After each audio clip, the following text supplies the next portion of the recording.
And let's go ahead and get started. So good morning. Thank you guys all for being here.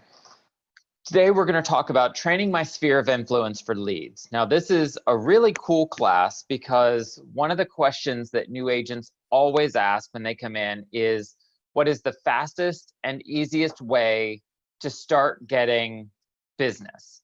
And the answer is always the same: working with your sphere of influence and getting them to be able to send you referrals. So here's something that I hear a lot.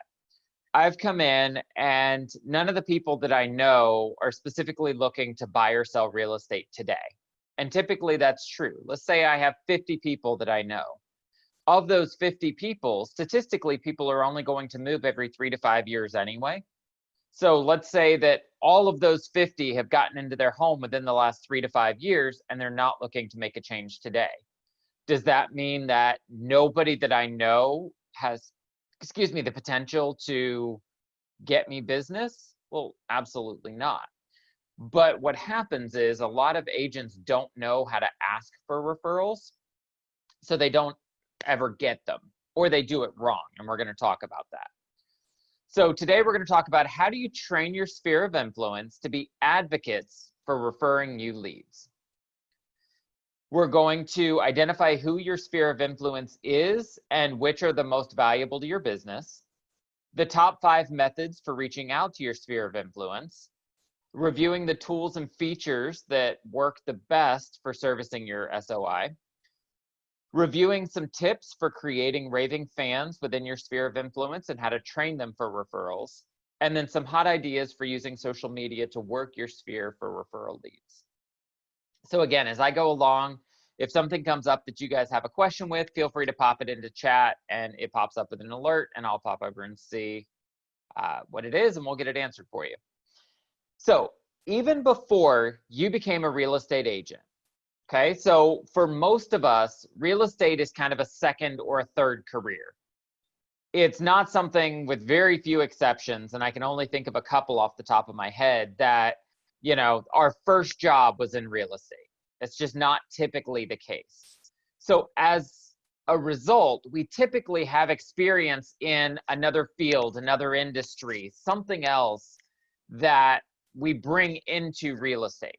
So even before we got here, we typically have a group of people over which we have some influence.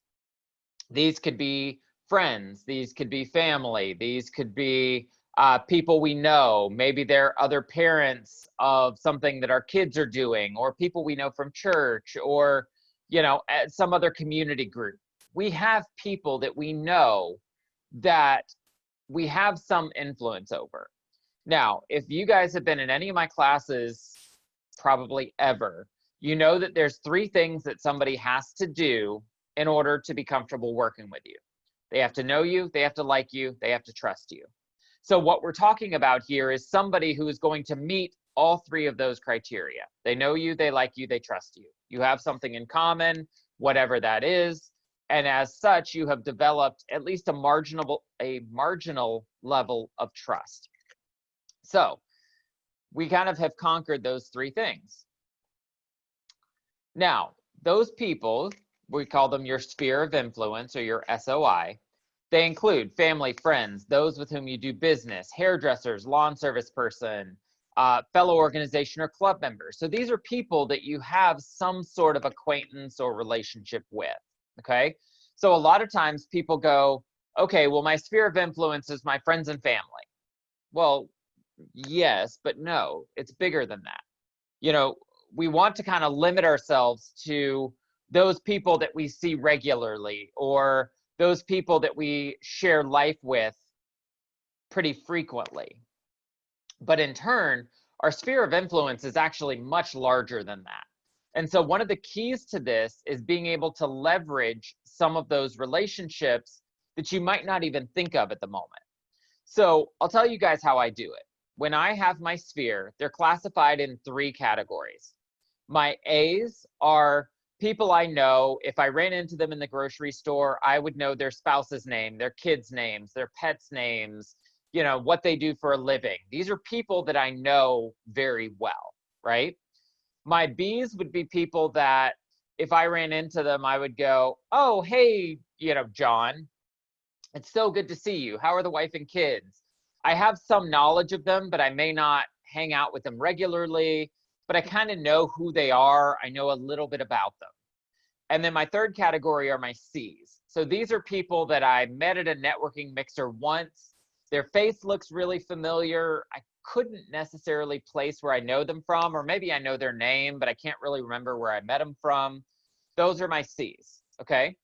Now, all three of these groups are capable of referring me business, but in all likelihood, where I'm going to get the lion's share of my referrals are from my A's and maybe a little bit from my B's.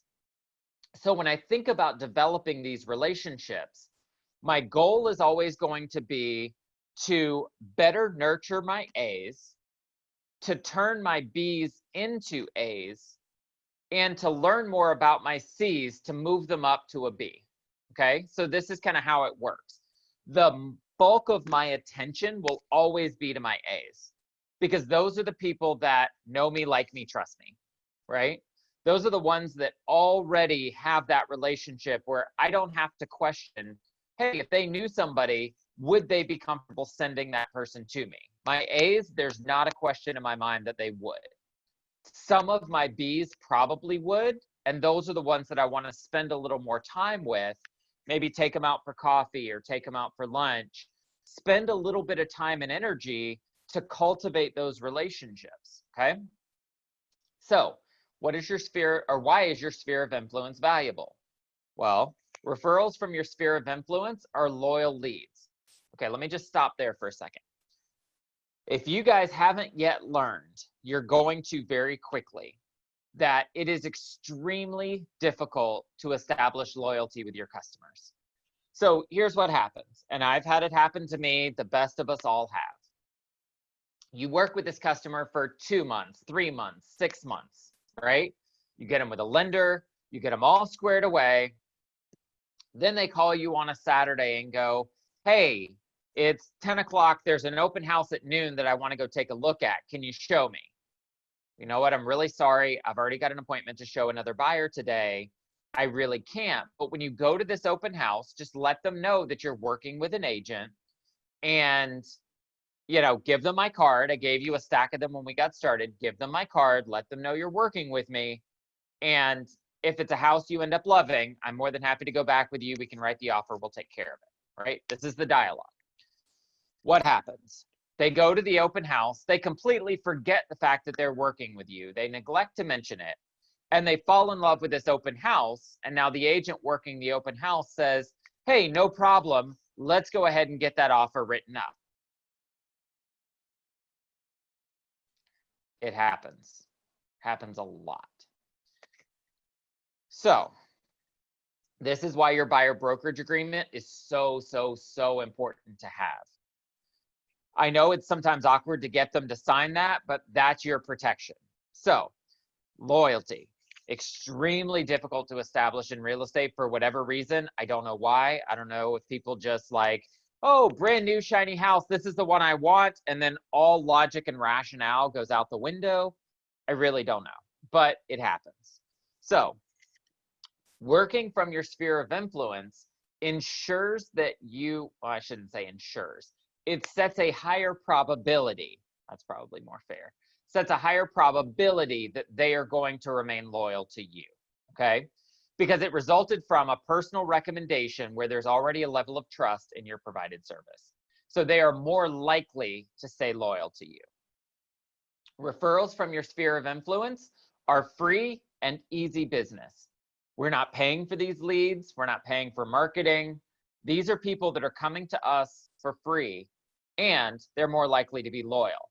So as a result, these are the leads that I really want to focus on, and I want to spend some time building my business around. Now, here's some facts about asking for referrals. 91% of customers say that they'd give referrals. So 9 out of 10 would give you a referral, but 11% of salespeople ask for them. Now, this is industry-wide. This is not just in real estate, but this is, across all industries. 91% of people would give you a referral if you only asked. 90%, guys. That's staggering. So if 90% of the people that you know would give you a referral, why are we not asking?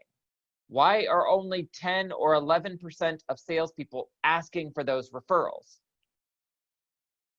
Well, I don't want to constantly seem like a pushy salesperson. Okay, fine. I don't know how to ask. Okay, maybe I'll give you that one. I'm afraid that it would jeopardize my relationship with them if I asked them for a referral. Okay, these are the three most common things that I hear when I ask an agent, why for the love of all things sacred are you not asking for referrals? Those are the three answers I get. Here's the reality of it. 90% of the people that you know would give you the referral. Ask for it. 39% of sellers used a realtor that they were referred to by a friend or family member, according to NAR in 2018. 40%, 4 out of 10, came from a referral. Okay, cool. So now when I'm buying seller leads, I've already lost 40% of those leads because they're going to use somebody that they already know or that they were referred to. So now I'm fishing from a much smaller pond. But even more than that, 82% of all transactions were the result of referrals. 82%. If I'm not asking for those referrals, do you think those people are going to refer them to somebody else? Because 82% of all transactions, buyer side, seller side, 82% of all of them were the result of a referral. Okay, cool. Now I'm working for buyer leads. Now I'm fishing for 18% of the total pool because 82% of them have already come from a referral. You guys see where we're going here? You see how this is going to generate a lot more business for you. More than 60% of real estate agents who make more than $100,000 a year use a referral and customer service software. 60%. Okay. So if you're modeling behaviors to those that are successful, you think that might be something you guys want to do? I would think so. But let's look at the other side. More than 65% of the agents who make less than $35,000 a year. Now, guys, this is the lion's share of real estate agents. The average real estate agent in the state of Florida makes $26,000 a year. This is a lot of work for $26,000 a year, right? But 65% of those people don't use any referral or customer service software. So 60% of the hyper successful are using it. 65% of the people that are not successful are not. Seems like it might be something we want to use, right? So how do we ask for referrals? Well, there's 5 different ways to do it. Call using a script. We have the scripts in the back office for you. Launch email drip campaigns. Our CRM in the back office has an email drip campaign for you. Connect on social media. We have a ton of tools in our back office that allow you guys to leverage your social media. Send letters and postcards. This is one that I can't help you with. You got to just do it. And then visit in person. Again, I can tell you guys kind of how to do it, but the last 2 you've really got to take ownership of and do it yourself. So what's attributed to the failure in asking our sphere of influence for referrals? Well, most agents don't have a working action system and tools for working their sphere of influence. What does that mean? They don't know how to do it. Okay. They don't know how to do it. So how do you learn? Well, attending classes like this is a very good start. So you guys are all ahead of the game. But when it comes to asking for referrals and asking for business, know you, like you, trust you. It's a relationship thing, guys. Build relationships with people. Now, for me, I have never met a stranger. I could talk to anybody about anything at any time. It's just my personality. For a lot of you, that may not be the case. You might be an introvert, you might be very shy, you might be very reserved, you just might not be comfortable around people. You know, maybe you're socially awkward. What I will tell you is figure out a way to get out of it. Get over it. Because the bulk of the business that you're going to get will be the result of relationships. 82% of all real estate transactions were the result of a referral. So if you just want to say, hey, I don't want to talk to people, I don't want to do this, I don't want to, be put out of my comfort zone, you guys, you might be in the wrong industry. And I hate to say that, but 82% of all the business that occurred was the result of a referral. You've got to do it. And what that means is you've got to build relationships. So most real estate agents don't have a system for doing it. They don't know how to do it. They don't have email drips. They don't know who to call. They don't know who to text. They don't know who to take to lunch. So establish a system for that. And we're going to talk about what that system looks like and how we do it. But what are some of the tools that I could use? Guys, automate your business as much as you can. Automate it. Because you only have so many hours in a day. You only have so much time. And the idea is that you're going to get busier, right? That's the goal. You want to get busier. So in as much as you can, automate your business. Establish your CRM. We have one in the back office.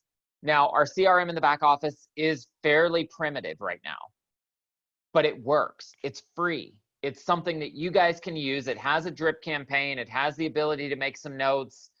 It's a good system. If you guys don't know what else you want to do, use it, leverage it. The second one is a daily scheduler, Google Calendar. It's free. Use it. We're going to talk about how to use it. So, what are the right tools? Well, scripts and action plans. We have the scripts in the back office. We provide you with proven successful scripts, action plans, templates, and more. We give these to you guys. We make it as easy as we can possibly make for you. So then the next thing I always hear is, well, when I read scripts, I get robotic. I sound like a robot. Awesome. Johnny Depp, net worth over $200 million. What does the man do for a living? He takes scripts that were written by other people and he makes them his own. That's it. That's all he does. Johnny Depp is not writing the scripts that he's acting out on the screen. Somebody else wrote them. But where he has made exceptional money is by taking the words that were written by somebody else and making you believe that they are his. That's it.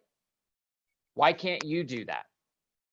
Why can't you take the words that are in these scripts and make them yours? It's not that hard to do. It's not rocket science. You just have to take the words that are there and go, I wouldn't really say it that way. I would say it this way. Cool. Change the phrase. Change the turn of phrase. But at the end of the day, these scripts allow you to have an idea of where you're trying to go. Now, from my experience, I've coached and mentored a lot of agents. Over the years, I've worked with a lot of agents. And what I inevitably hear constantly is when I read a script, it always sounds like I'm reading a script. Okay, so how do you get past that? Learn the script.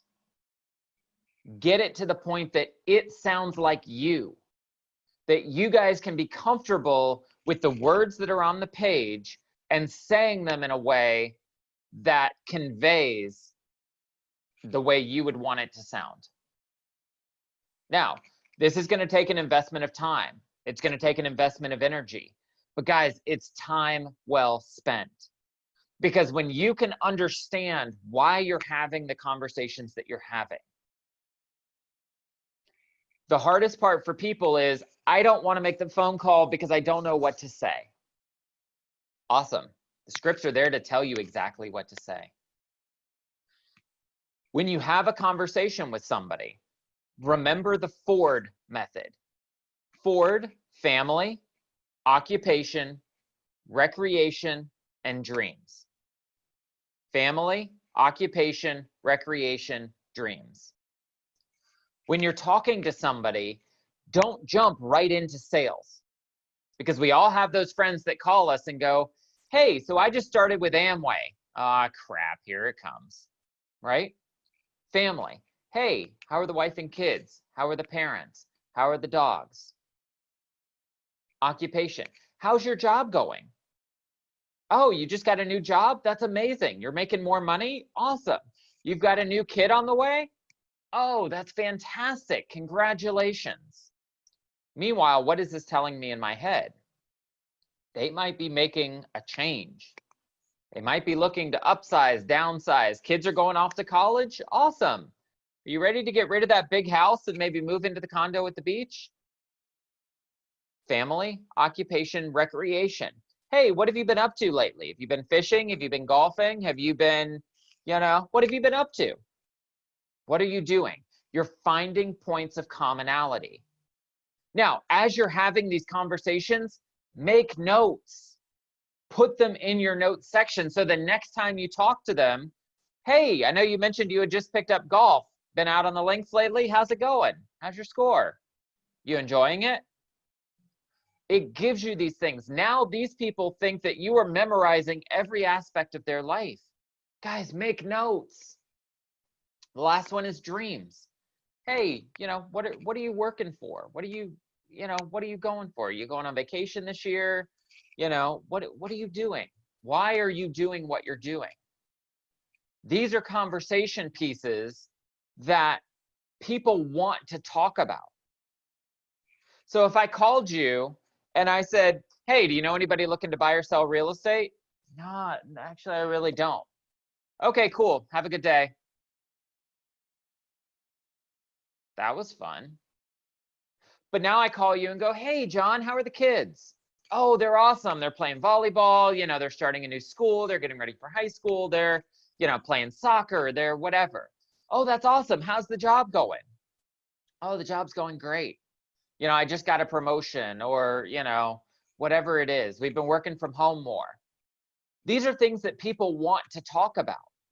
It's a way to make this conversation be a lot more fluid and a lot more natural. And in doing so, I have my script. I know where I'm trying to get this conversation to. Now, a couple of years ago, I had a class we were doing, and I challenged them. And I said, give me any subject you want, and I can get it back to real estate in 60 seconds or less. So somebody threw out a school. Awesome. How are your kids doing in school? Oh, that's great. Do they like their teacher? Fantastic. Now they've been homeschooling, right? This is something new with the whole COVID world that we live in. Oh, so how's that going? Cool. Well, the neighborhood that you're lived in is zoned for that school. That's a fantastic school. Or, hey, did you know, maybe the other side of town, your school's grades have maybe been slipping a little bit, but over here, the school grades have been going up. Maybe it would be a good time to maybe look at making a change. Home values are still really high, but, maybe we want to get the kids into a better school district. How awkward was that? Not at all. Because to them, I'm looking out for them. I'm having a reason to have these conversations, but I brought it back to real estate in a very natural way. It doesn't have to be awkward. You don't have to hard sell every time you have somebody on the phone. All you have to do is have a conversation and care. Guys, if you take nothing else away from this, Hear me. Nobody cares how much you know until they know how much you care. Develop those relationships, because there is nothing in the world that will get referrals faster than cultivating relationships. So think about it. Johnny Depp makes $200 million, has a net worth of $200 million, doing nothing but reading somebody else's script. That's it. So no more excuses about, I'm going to sound robotic when I read a script. Not if you spend a few minutes. Get comfortable with it. Practice it. Let it become second nature. Guys, the cool thing with these scripts is we know that they work. Over the last 20 years, these scripts have been tweaked and refined and cultivated and developed in such a way that we know they work. All you, have to do is make that investment of time to make these scripts sound like something you would say naturally. That's it. That's the silver bullet. You want to be more successful. You want more referrals. You want to be able to generate more business. Get comfortable with the scripts. Have the conversations. Get out of your head. So when I'm looking at a CRM, what are some of the features that I would want? Okay, well, client contact info, that's a big one. Client type identifier. Is this a buyer? Is this a seller? What we're going to send them will be different. A drip email system, okay? The ability to keep notes and the ability for follow-up scheduling. So the new CRM that we've generated has all of these things. Now it looks a little bit different because this is actually the old CRM and I just haven't updated the screenshots yet. But our new CRM, so when you log into the back office, right at the very top on the left-hand column, it says CRM. You can click in there, you can put all your contacts in there, you can actually import your contacts. If you have an Excel spreadsheet, you can go in and there's a database that you can download so that you put them in the right columns, and it will literally generate all of your leads in the back office. It allows you to send a monthly FLR newsletter to them, so they're getting touched regularly by you. Now, what daily scheduling system is great for setting up follow-ups? Your Google Calendar. Okay, cool. I've got a Google Calendar, but I have no idea how to use it.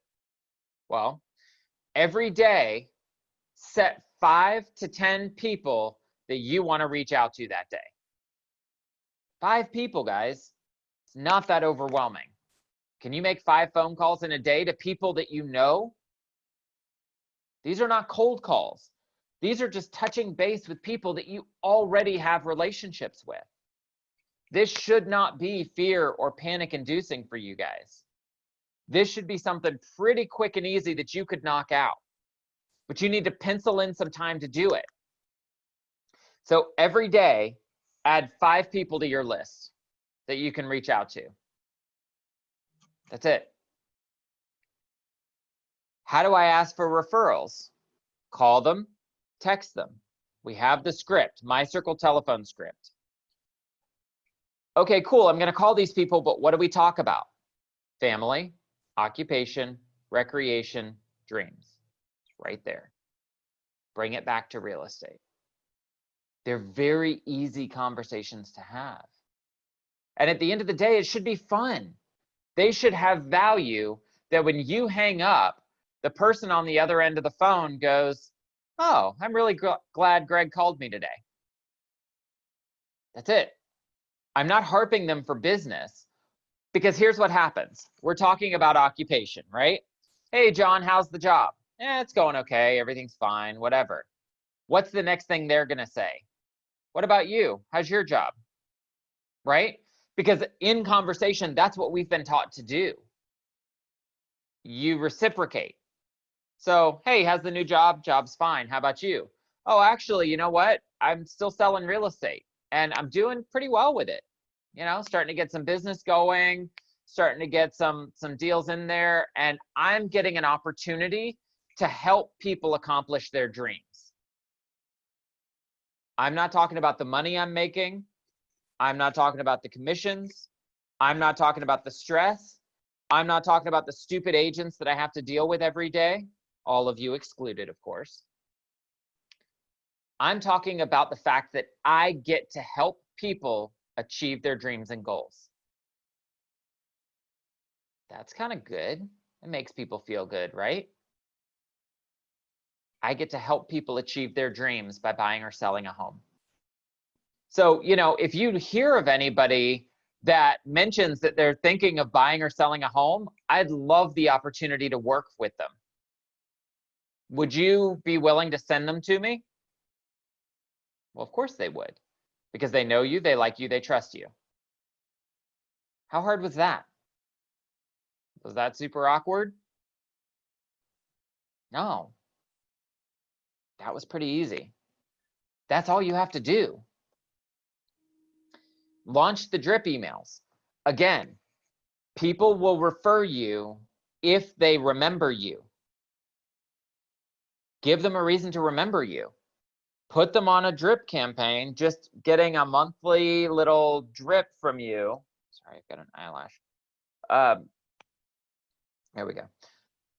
They'll get this monthly email from you so that they remember who you are. They remember that you're in real estate. Okay?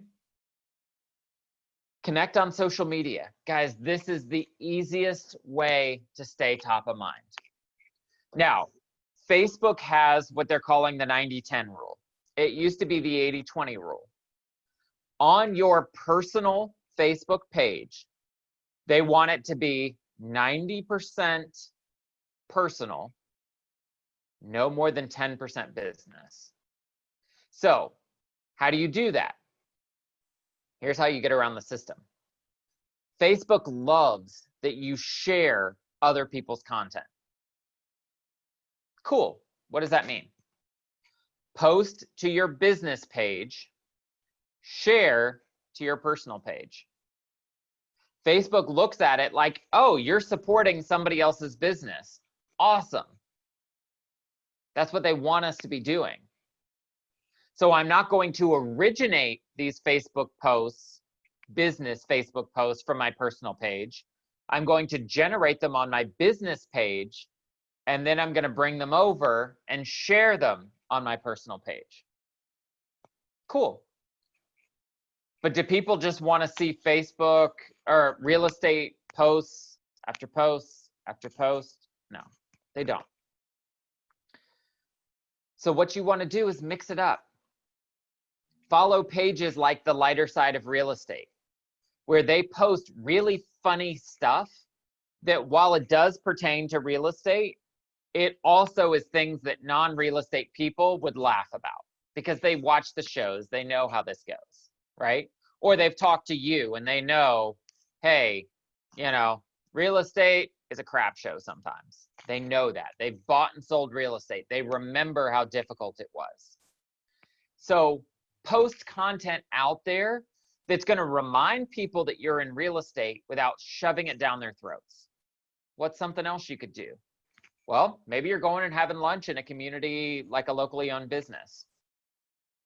Ask to speak to a manager and say, hey, listen, I just had this fantastic lunch.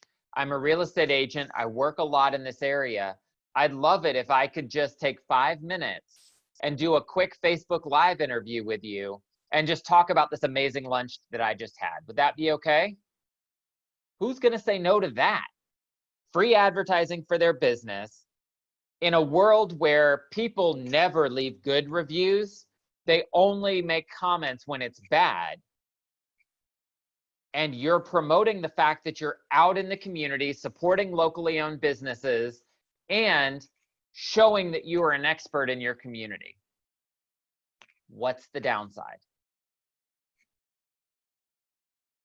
Well, there's going to be this little red light that pops up as soon as you turn that camera on. And that alone will be enough to keep most of you from doing this. Even though I am telling you that it is one of the fastest ways to generate business, the fear of that red recording light will be enough that most of you won't do it. And I'm telling you, video is the fastest way to get in front of people to generate more revenue for your business. You just have to do it. You have to get on video and talk to people. Not that hard, but you got to get out of your head and you got to do it. So connect on social media. When you meet somebody, oh, hey, are you on Facebook? Let's connect. Are you on LinkedIn? Now, there are a lot of people who use Instagram for business. What I have found is Instagram tends to be a bit more passive, meaning people scroll, they click the little heart button, and they keep scrolling. They're much less likely to comment or to interact on Instagram than they are on Facebook or LinkedIn. That's just been my experience. Maybe for some of you it's different, but I have found that Instagram tends to be a more passive, more, observational based system than Facebook. Okay. So how do I ask my sphere for referrals? In person. Guys, go meet them for a cup of coffee. Go meet them for a sandwich. Because here's what happens. When you are face-to-face with somebody, that trust level gets established exponentially faster than it does when you're on the phone or in an email or in a text message. Relationships are built face-to-face. It's just the way it is. You can meet somebody online, but you're not going to date somebody online because that's not how relationships are cultivated. At some point, you're going to meet face to face, and that's when that chemistry, that's when that emotion, that's when all these pieces come into play. It's true of friendships. It's true of any of it. Relationships are built face to face. Now, we live in a world where we're being told that technology can replace that face-to-face relationship. It's not true. It's the reason that Zillow will never take over our industry by using computers. Because at the end of the day, relationships drive everything. They just do. You've got to invest in the relationships that are going to result in more business for you. So what does that mean? I have 5 or 6 people that were the lion's share of my referrals. They referred me anybody and everybody that so much as thought the word real estate in their presence. They were my stark raving fans. Because when somebody around them mentioned the word real estate, oh my goodness, you've got to call Greg. He is the only agent in the world worth working with. Do you think these people interviewed a bunch of realtors before they called me? No, because they just got the best, I can't think of the word. I just totally had a brain fart. They just got the best, not referral, recommendation. I can't think of the word, but basically review. I will go with that. It's not the word I'm thinking of, but they just got the best review they could get by saying that Greg was the agent that they needed to work with. And it came from somebody that they knew, liked, and trusted. So now by virtue, they know, like, and trust me because we have this person in common. Okay? In-person visits are so important. You've got to do them. You cannot rely on a business that is just based in technology. It simply will not work. Leave a Popby. So this is something that I am a huge advocate for, and it's something that I have, when I was selling real estate, was probably my best return on investment of anything that I did. Buying leads, all these other things, Popbys, represented my best return on investment. Why? I would go to the dollar store and I would buy 50 ice cream scoops or pie cutters or whatever. And then I would have these little cards printed, 3 or 4 to a page. I would pay one of my college friends or, somebody that wanted to make some money, $10 an hour to attach these cards to these ice cream scoops or to these pie slices. And the cards would say something like, any way you slice it, I'm grateful for your referrals. And then on the back would have my picture, Florida Luxury Realty, my phone number, my email. Cost me $1 for the pie slicer. And I don't know, out of 50, it cost me maybe like $4 or $5 to have the cards printed. Really small investment. And here's what I'd do. I'd go to these people's houses and I would lay them on the front door. And then I would take a picture and text the person a picture and just go, hey, I thought about you today. And so I just dropped by and left you a little something. Just want to make sure you received it. And they get a picture of their front door.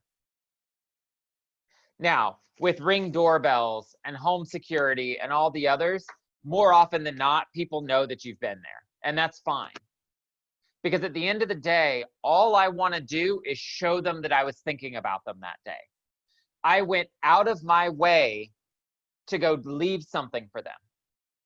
Now, when I do an ice cream scoop, my card would say something like, looking for the scoop on real estate, have them give me a call. Something really cheesy and corny, but I'm telling you guys, people love this because it's something that they use. Now, around 4th of July, I would go to like Sam's Club or whatever, and I would buy the little packages that have ketchup, mustard, and relish. And my card would say something like, hey, I would welcome the opportunity to catch up.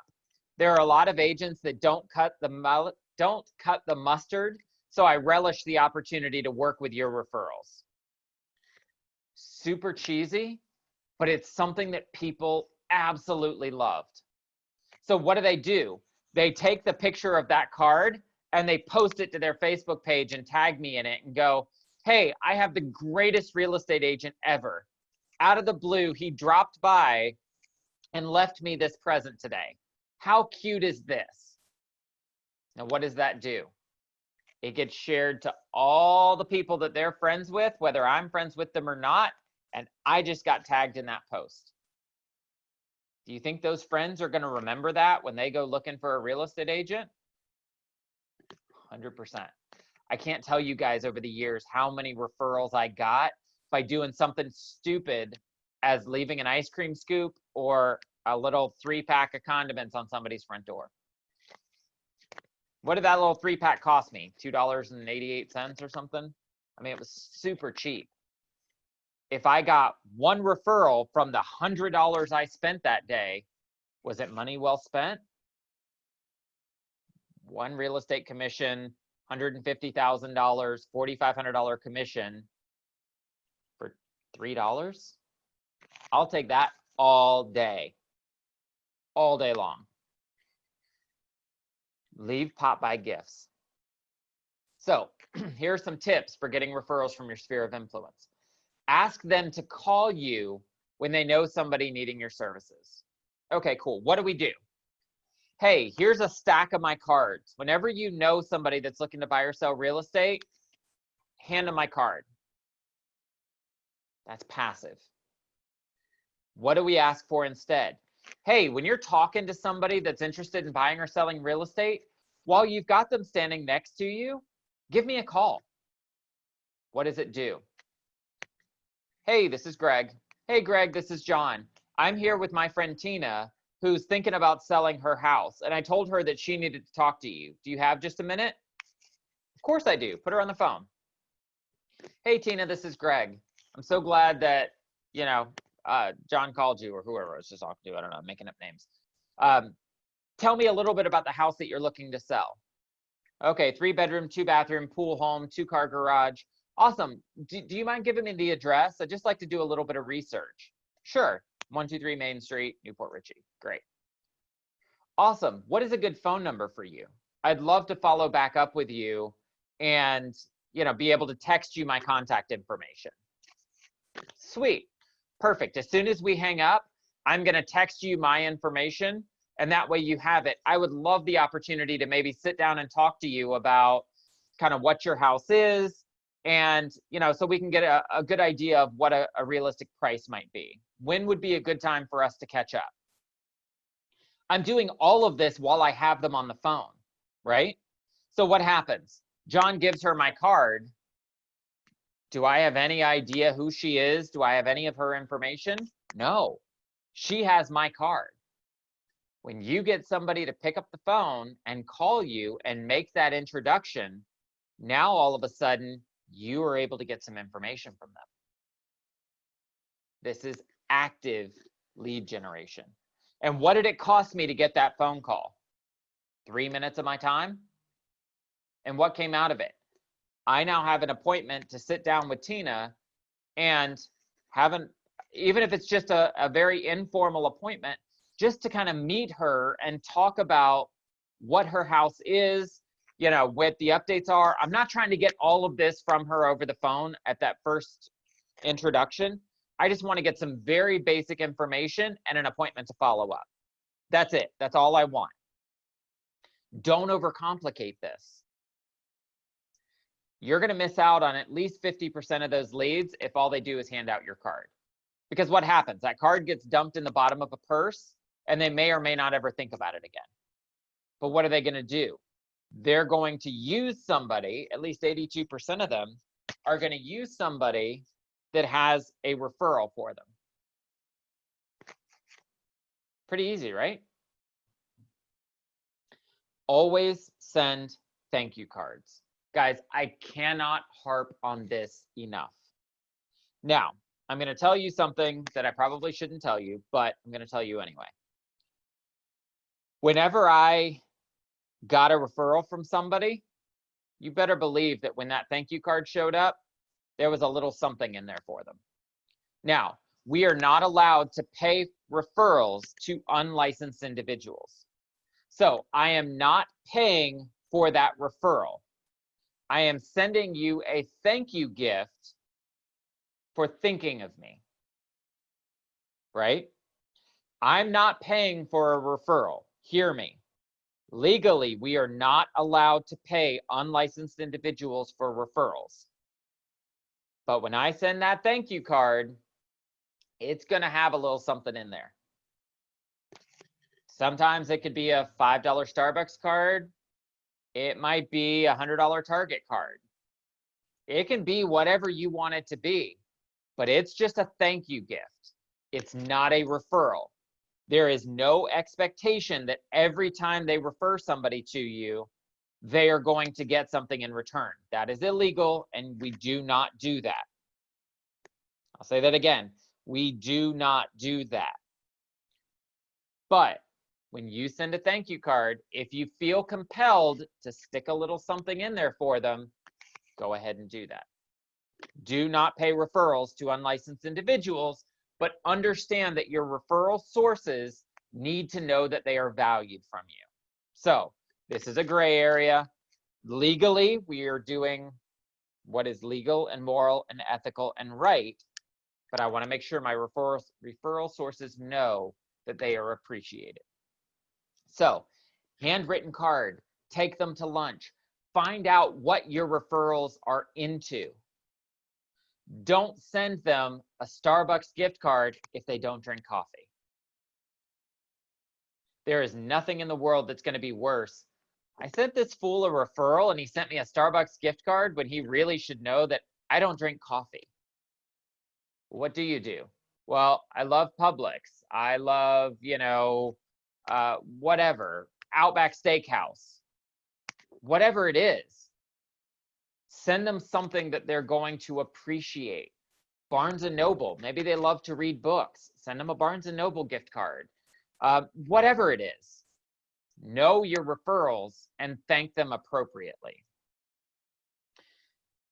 Let your referral source know how things are going. This is an area where a lot of people drop the ball. I get a referral source from Jim. And then, you know, Jim refers me, we'll go back to Tina, okay? Jim refers me Tina. I'm working with Tina, we get her under contract, we get her closed. Jim has never heard how that went. Good, bad, or indifferent. So Jim has no idea how I have handled that referral that he sent me. Do you think he's going to be compelled to send me a lot more? Probably not. But if I call him and go, hey, Jim, I just wanted to let you know, we just put Tina under contract. She's super excited. Awesome. Now he knows that I followed up with her. I've been working with her. We got her under contract. Now, what happens the next time Jim runs into Tina? Tina, he can go, Jim can say, hey, Tina, I heard Greg put you under contract. That's amazing. How's it going? And Tina goes, you know what? Greg has been amazing. He got us under contract. He's doing this and this and this. We had this inspection and a few things were found and Greg was able to negotiate it. Now what have I done? Not only have I got Tina excited about working with me, but now Jim is further reinforced at the fact that the person he referred them to is doing a good job. Is that going to be further reinforcement to get Jim to send me more referrals? Absolutely. So keep them in the loop. Let them know what's going on because they want to know. This is somebody that they trusted to send to you. They want to know how it's going in the process. Keep them in the loop. Ask for referrals on social media. Now, this is kind of a fine line because you don't want to be that person that's just begging for real estate business, but you do want to regularly ask. Now, a cool way to do that is called a shout out. So me as a real estate agent, I'm going to do something like, hey, just a quick shout out to my friend Jim. He's referred me a couple of buyers this year and we've been able to get them closed and help them achieve their dream of getting into a new home. Who do you know that I could help? So I'm shouting out, I'm thanking Jim and I'm tagging Jim in my post, thanking them for sending me this customer. But I'm doing it in such a way that I'm not just begging for business. I am publicly thanking a referral source. Getting people to go, oh, well, I kind of want to get called out too. I kind of want the recognition as well. Let me see who I could send to him. Be consistent about doing this. Don't do it so much that it becomes obnoxious, but do it frequently enough that people go, oh yeah, Greg is looking for referrals. I should send him one. You know, my cousin Tammy is looking to buy a new house. I should send her to Greg. It's as simple as that. Something else, some posts that you could do. Ready to immediately show great homes to anybody you know that's looking. Thank you for sharing and recommending me. A professional, knowledgeable, caring, and getting it done is who I am as a real estate agent. I'm just letting them know, hey, I got another house under property thanks to a referral. Who do you know that I could also put under contract, that I could help achieve their dreams? What questions do you guys have? Anything about the CRM or the keeping your daily scheduler or asking for referrals, working with scripts? What do you guys have?